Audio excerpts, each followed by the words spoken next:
ಏನ್ 3 ಜನ ಇಲ್ಲಿ ಪಟ್ಟ ಹೊಡ್ಕೊಂಡು ನಿಂತಿದ್ದೀರಲ್ಲ? ಹಾ, ಏನ್ ಮಾಡ್ತಾ ನಿಂತಿದ್ದೀರಿ? ಮನೆ ತಾಲ್ ಯಾರು ಇಲ್ಲ, ನಡ್ರಿ ಮನೆಗೆ.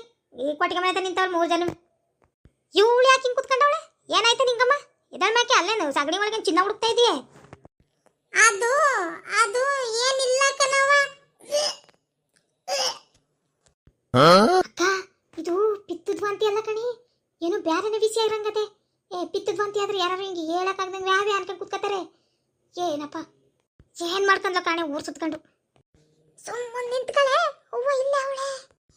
ನಮಸ್ತೆ ಸ್ನೇಹಿತರೆ, ನಾನು ಈ ಕಥೆಯ ಮುಂದುವರೆದ ಭಾಗವನ್ನ ನಾಳಿನ ಎಪಿಸೋಡ್ನಲ್ಲಿ ಹಾಕ್ತೀನಿ. ಈ ಕಥೆ ನಿಮಗೆ ಇಷ್ಟವಾಗಿದ್ದಲ್ಲಿ ದಯವಿಟ್ಟು ಲೈಕ್ ಮಾಡಿ, ಸಬ್ಸ್ಕ್ರೈಬ್ ಆಗಿ, ಹೆಚ್ಚು ಹೆಚ್ಚು ಶೇರ್ ಮಾಡಿ, ಕಮೆಂಟ್ಸ್ ಮಾಡಿ, ನಮಗೆ ಸಪೋರ್ಟ್ ಮಾಡಿ ಸ್ನೇಹಿತರೆ. ದಯವಿಟ್ಟು ಲೈಕ್ ಮಾಡಿ. ಅದೇ ಥರ ನಾನು ಹಳ್ಳಿ ಸೊಗಡನ್ನ ಕಾಪಾಡ್ಕೊಳ್ಳೋಕ್ಕೋಸ್ಕರ ಹಳ್ಳಿ ಸೊಗಡಿನ ಒಂದು ಒಗಟು ಕೇಳಬೇಕು ಅಂದ್ಕೊಂಡಿದ್ದೀನಿ.